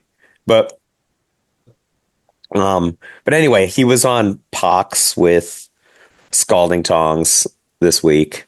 It's okay, kind of an interesting way to go, right? Just like under the assumption that he's going to be discarding his cards. So here's the thing about Pox. Kills Argothian Enchantress, kills Mystic Enforcer. Yeah, So, that's true. yeah, so like his deck was like Gerard's Verdict, Vindicate, Pox, Scalding Tongs, Swords of Plowshares, Smother, Curse Scroll. Isn't Pox triple black? Yeah. Can you support that in Jared's Verdict? What if all your lands tap for black? Right? You could play with like Like Tainted Field. Field and Yeah. Caves of Koilos, Sure. right? Like Sure. Yeah. That's interesting. you could probably I don't know if you could find 14 white sources um that all tap for black, but you could certainly support, let's say, one Dromar's Cavern and some Gemstone Mines and one Undiscovered Paradise, right? Like Yeah. you could get all those in your mana base without damaging it too crazily, and then you would probably have like 24 sources of black, 14 sources of white. Like that's and you're not fast. That's the other thing, right? Like it's not one of these decks where like Breakfast or Goblins where you just kind of like need to deploy all of your resources yesterday. Yeah. Well, so I guess the moral of the story is I can't predict what Derek's on. I might as well Derek not is do the whole. is a wild card. He Yeah. cannot predict what Derek's Who on. knows? Like I told you, first match I ever played against him, Red Blue Dragon Storm. Second Yeah. match, Black White Knights. Right. And then this 2K that I won, he was on Esper Planeswalkers. Like just I guess it's like combo, mid-range beatdown, mid-range control, right? We like used to play Legacy at Bifrost. Game Storia, Oh, Game and Storia. I was a Delver player back then, and he was on Show and Tell, and great dude. So But maybe he'll be on Show and Tell. What, dude? I was just like, what about like Big Spell Reanimator? Like, sure. do you know how many decks like a Ascendant Evan card just straight up beats? Like, half the decks you just have an Evan card in play, right? Like, that just auto beats Goblin. First of all, can Goblins even remove an Ascendant Evan card? All of its Goblins are dead, so it can't Gem Palm it, right? Like, so. I mean, it might be able to. No, yeah, that's a curveball, I guess. Yeah, Ascendant Evan car, right? So like, I was just thinking, I'm like, I don't know, man. So let's think about how many people we think in the top 8 are going to play Swords to Plowshares, or just like run through the bracket. Am I going to play Swords to Plowshares? Do you think I will have Swords to Plowshares in my deck? Like, what percentage likelihood? I give you, right? Just because of 23 in me, I would give you, or like Replenish, I'd give you like a 35%. Yeah, okay. I'm 35% to play Swords to Plowshares. Do you think Lan is likely to play Swords to Plowshares? Yeah, I think Lan's going to play Hoth. Okay, so that's like we're going to call that 5 Swords to Plowshares out of an available 32 Swords to Plowshares so far, right? Yeah. Will Chris Cruz play Swords to Plowshares? Probably not. Probably not. Will Jeff Ferris play Swords to Plowshares? Maybe. Probably. Maybe like a 30% Swords to Plowshares. I think he's going to play Terrageddon, but okay. If he's Terra again, so that's 10 Swords to Plowshares maybe so far, right? 9, 10 Swords to Plowshares. Okay. Will Derek play Swords to Plowshares? Who fucking knows? Who knows? Will you play Swords to Plowshares? I think no. Maybe. Okay. Maybe. Will SWB play Swords to Plowshares? Yeah, probably. Okay. So, all right. So maybe Reanimator sucks, right? Yeah. I don't think Reagan's playing Swords to Plowshares. None of the decks I have in from his data have Swords to Plowshares. But like, if there's no Swords to Plowshares in the top 8, like, Reanimator's just the king. I tell you what, I probably won't be playing is Tormod's Crypt, because I took Tormod's Crypt out of my Stasis board a while ago because I realized that I've been playing the deck for like 3 years and I boarded it in like twice. I took Tormod's Crypt out of my elf sideboard. And then the next week I lost to Reanimator. I lost to Reanimator the same night as you. Right. So I'm just saying, right? Like I'm looking like Ascendant Evan Carr. Like that guy is a motherfucker. Okay, I think I know what this card Do you know what this does. card is? It's I think so. so I was reading Yeah, this. yeah. I did know what this card does. It's 4 black, flying 3/3. Other black creatures get +1/+1. Non-black creatures get -1/-1. So yeah, goblins is hosed. Burn is hosed. Like burn, 100% of the creatures in burn dead. Mm-hmm. Not all the creatures in elves are dead. Just all the creatures that you need in order to get. Actually, what creatures and elves are not dead? Kamal. Every other creature is dead. Yeah, elves is host. It's absolutely host. Totally right? host. So, like Enchantresses, dead.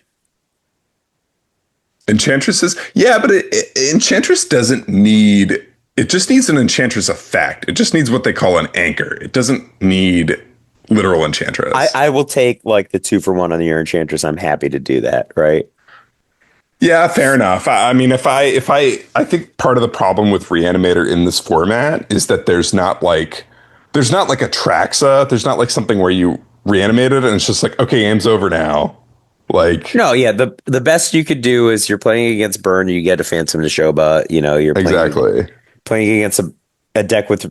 Used to be you're playing against a deck with removal, you get Symbiotic Worm, but the baseline removal Swords to Plowshares. right. So like Swords to Plowshares is good against anything you can get. But I'm just saying, like, you can get an on the spot Gigundo advantage with Ascendant Evencar. So I was just against some decks, it wraps it right up. Yeah. Like I was reading his thread today and people were like, why don't we unban Entomb? And I'm like, no. They don't understand the play patterns, right? Like no. You ask any legacy player what they think about Entomb. Well, it would just screw up the format so bad because like right now the Reanimator decks are not playing Ascendant Evencar. I guarantee you if Entomb were legal, they would all have an Ascendant Evencar because it's just like this go-to that beats goblins and elves. Yeah, right? It's like a toolbox, yeah. So, you know, I feel like I would think about Reanimator, but if you think there's like 40 to 50% of the available Swords of Plowshares are going to be in the top 8, then Reanimator's feeling pretty bad to me. Yeah. So we've hit on the league top 8 probably to death. Before we go, we should hit a little bit on the Sacred Torch Showdown on the 19th. So, wait, are you out of league this quarter? I've just been busy. I had ballet tickets the last league, and I'm just going to be out of town until basically Sacred Torch. So, I mean, I guess you're only missing 2 weeks because league finals takes the place of that week's league, and then so you'll be down 2. That's all right. I missed 2 last quarter, and I finished. Yeah, it's just this is just generally when I take my vacation. So, all right, Sacred Torch sold out at 75, I think, which doesn't seem right that they sold out at an odd number. So sold out at 75. Hex West gonna be wild, I think, right? Like I think this is, to me, I don't know about how other people feel. To me, this is the second most important tournament after LobsterCon. Oh hell yeah. So 100%. The prize pool I think is at 3K or something. Nice. Over 2K. We originally had advertised at 2K, but they didn't know they were gonna get 75. Like I think people are taking this very seriously, like, you know, kind of a quasi LobsterCon thing. Well, you know, the Duress crew is bringing a bus down to the people are flying in to play in this event. Nice. From all over. We're gonna get like, you know, the all-stars like Richey and the format's heavy hitters other than just the people in Sacred Torch. I mean, Osip's playing, you know, he hasn't played in a while. So nice. So the bearded guys are coming in, right? So the Jersey guys are coming in for it, including Osip and A-Shot. Are we going to get Van Lunen? Probably. That'd be cool. So Mike Harris won the first Sacred Torch, and he lives next door to Van Lunen. So Nice. um, Nice. so there might be two Pro Tour champions playing in Sacred Torch. Sick. Anyway, I think it's going to be sick. I My short list included Replenish, but I promised my Replenish deck to somebody, so I'm not playing Replenish. So I thought maybe I'll play Enchantress, but I only own one set of Opal Wave. So the Replenish deck that I'm loaning out. So Oh, no okay. Enchantress. So I was like, oh, maybe I'll play Elves. And then so after, I top forward Bearded last week. Elves is my number one deck for Sacred Torch. Stompy is currently my number one deck for Sacred Torch. It is a really good deck. I think like people just haven't played against it. It is not And good against both. you promise this is not another broccoli soup where 2 months later we're like, I don't know how we thought that deck was good. I mean, Stompy's been played in 2 leagues that won both of the leagues. That's all I can say. Like, I never liked Okay. broccoli soup. Broccoli soup has like a lot of 3 casting cost cards, right? Yeah, Like, I don't want to go down a tempting worm rabbit hole, but I mean, broccoli soup has like a bunch of bullshit. Like, and it's like Drinker of Sorrow is just like not a good card, you know? yeah, Like, Stompy has a lot of 1 casting cost cards. All right. It has more 0 casting cost cards than any other deck in the format. Like, yeah, it has Elf Cure. The fact that you could use Curian for like a real creature to like defend, like send in a 3/3 and then untap it, send in a large regenerator and then untap it is like no other deck has this functionality, right? you don't So play Safekeeper in that deck because of the land count, right? no. Also, none of Yeah. your creatures are worth saving. Right. Okay.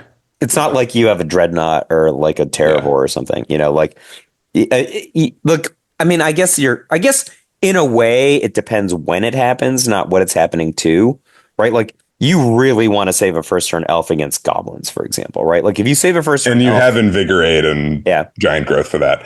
So you're probably on Stompy for Sacred Torch. That's exciting.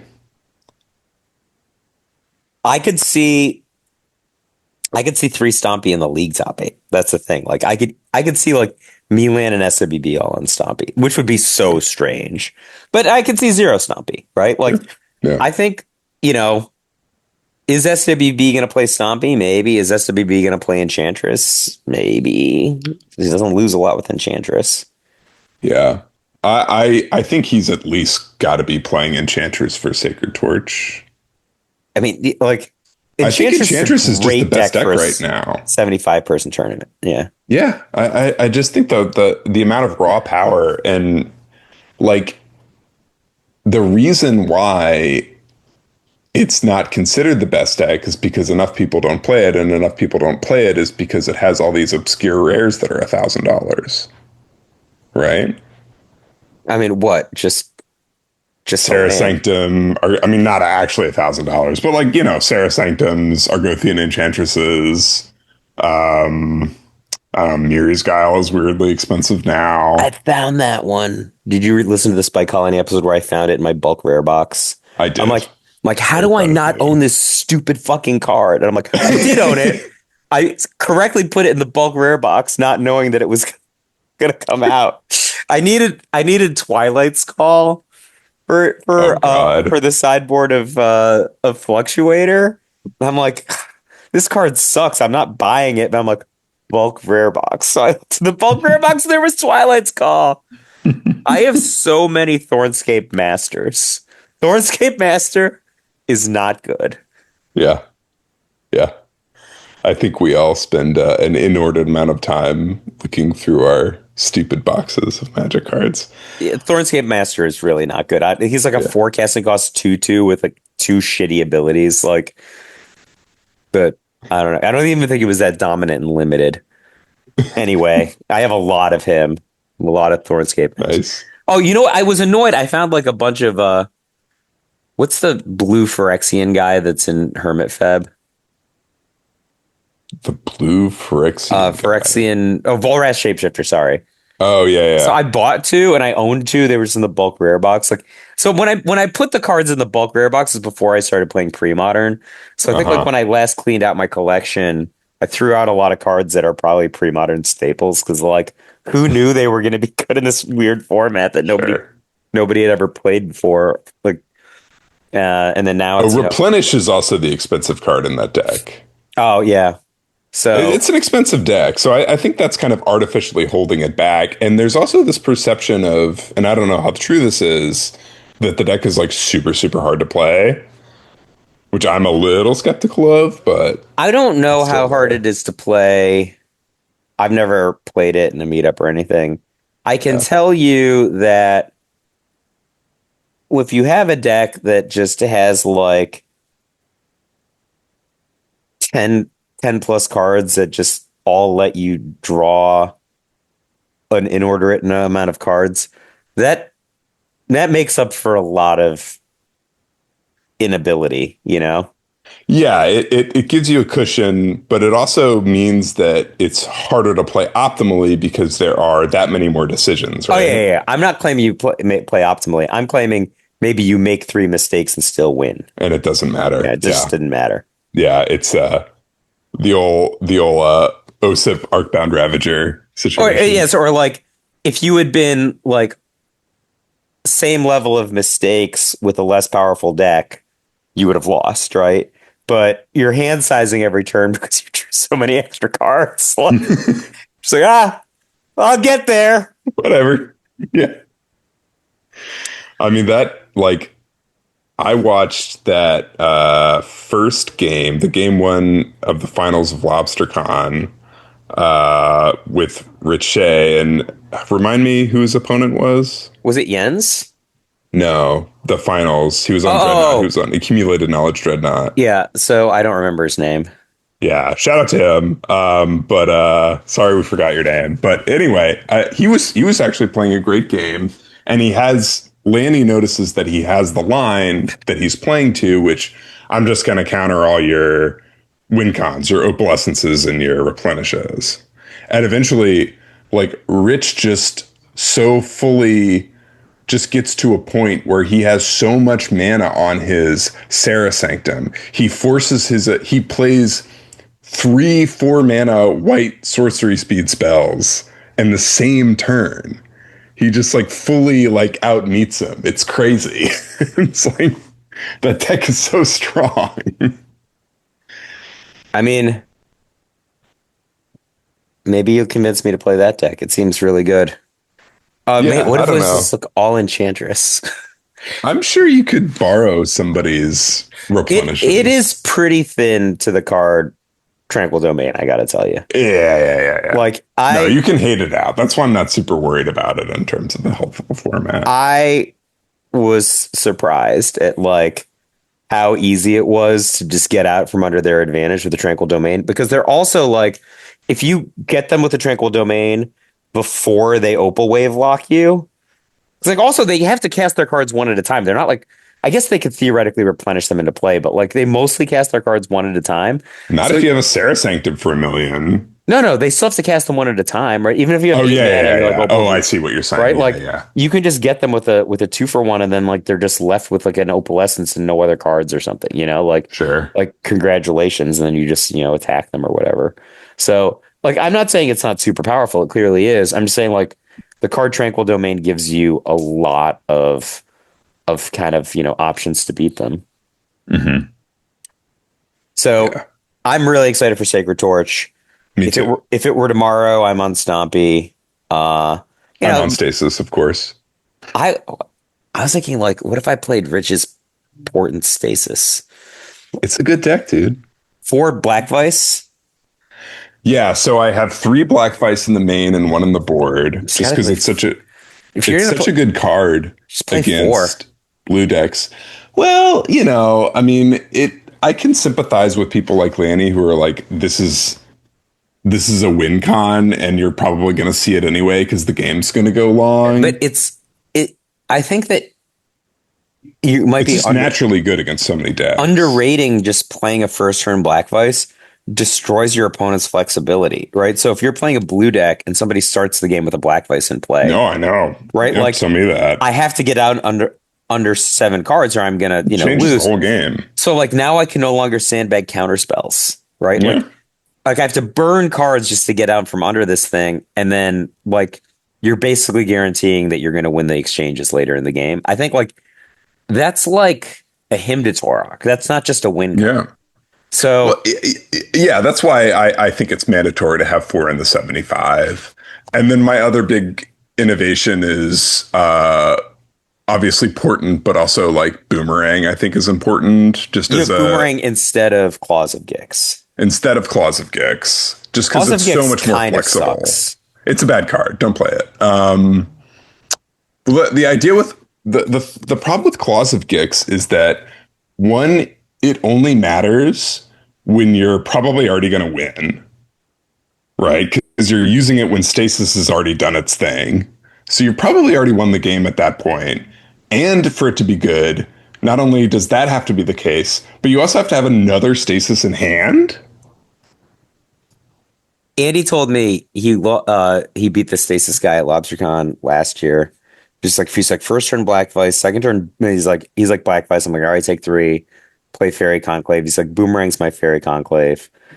And he's like, all right, I discard, play Fairy Conclave, and he just like does something filthy on turn 3. Also, I can't remember what it was. But it was like something pretty good, right? Like maybe like Stifle's Fetch Land, or it can't be Stifle's Fetch Land, doesn't have Fetch Lands, but like he follows up with like yet another filthy play on turn 3, right? Not just Stasis, right? And I'm like, you won? He's like, oh, I didn't win that game. Odd job.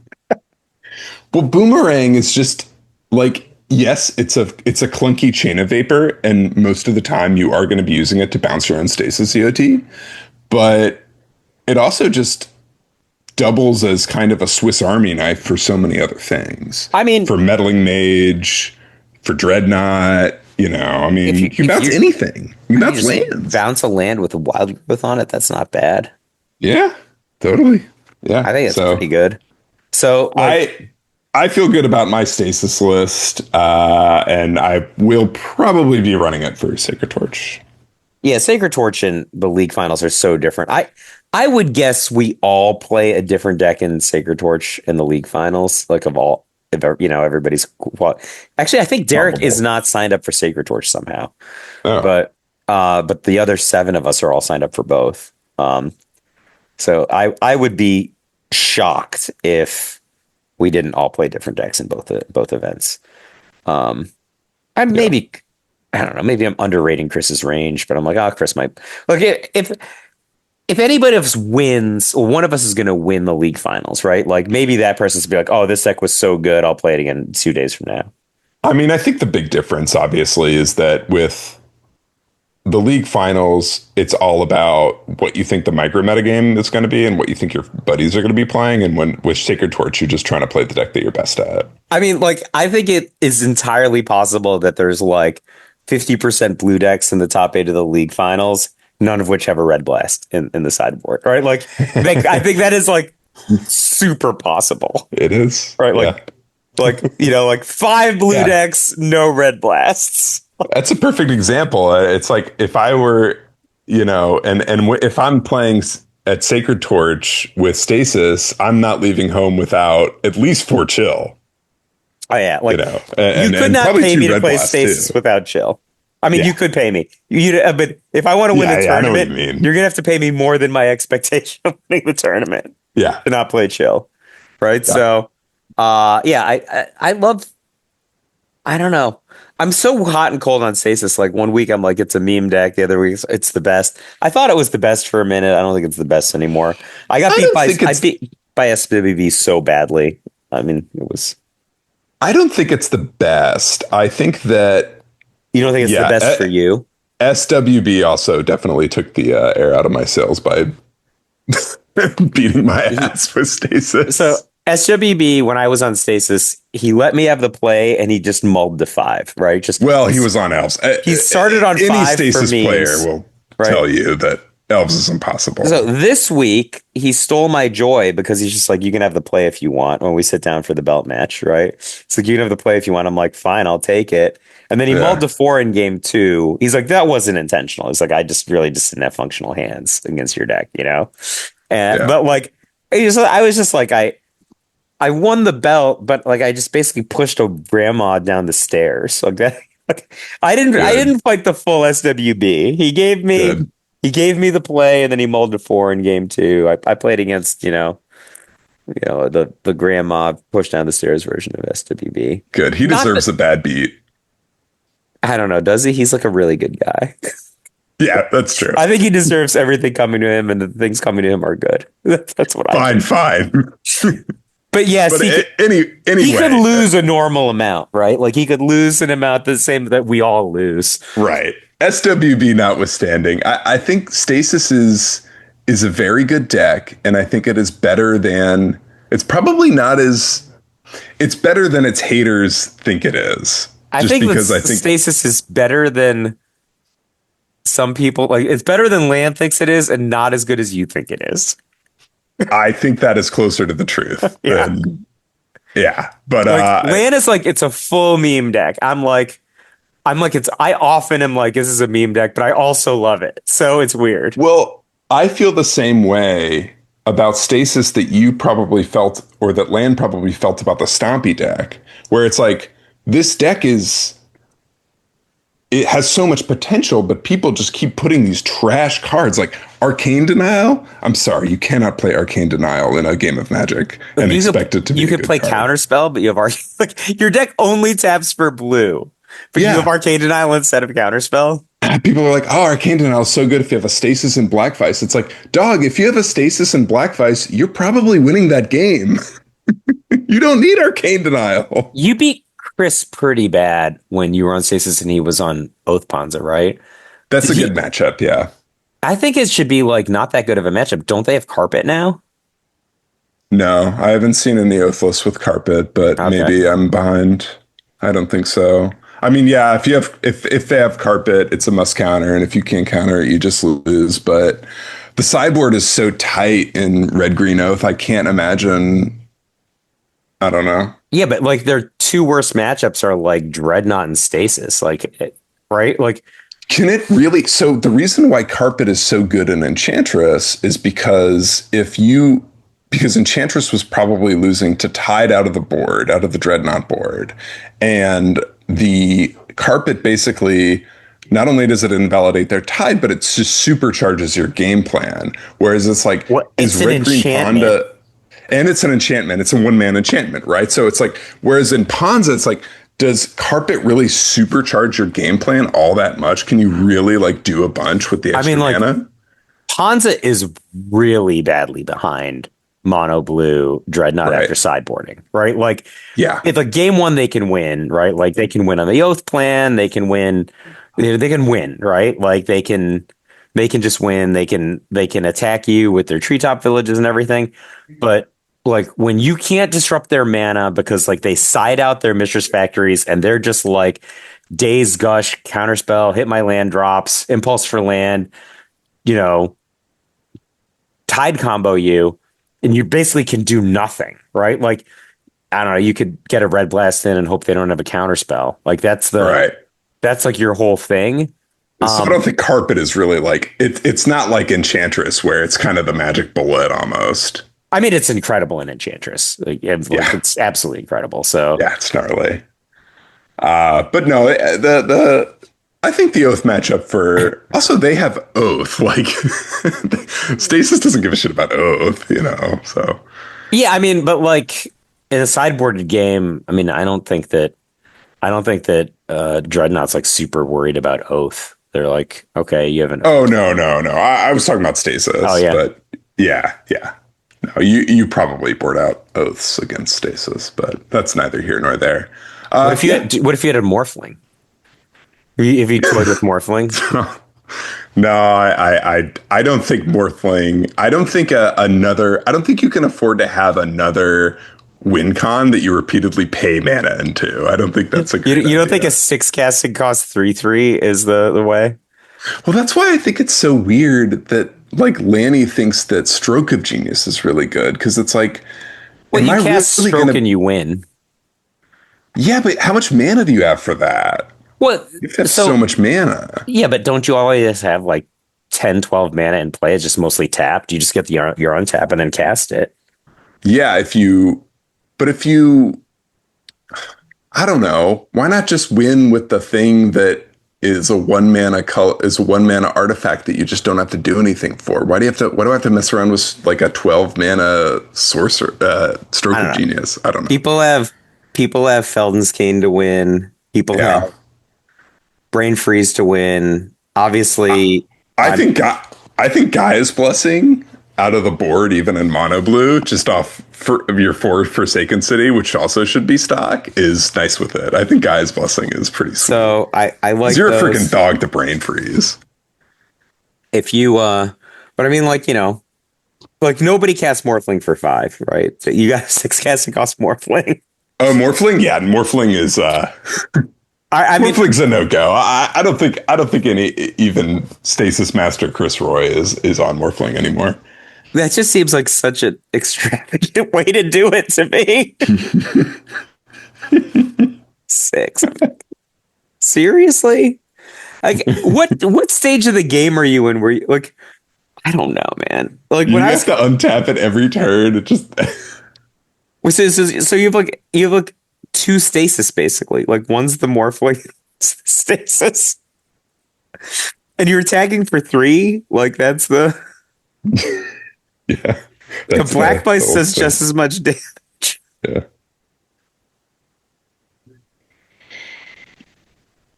All right. Um, all right, I think I have to go in like 5 minutes, but All do you have any right. closing thoughts My closing thoughts are on Sacred Torch? thanks for setting this up. I mean, I just can't wait for Sacred Torch is going to be great. Yeah, it's going to be sweet. I can't wait Rich, to get back in pre-modern. did you play the first Sacred Torch? No, this is my big year, like back into pre-modern. Like this is the year I was like, okay, I'm taking this format like super seriously. So first Sacred Torch, Lan and I, we like tested just with each other, like, and we played the first version of Hoth. I lost my win and in because I made this play like Lan and Lan and Lanny were watching. They're like, no.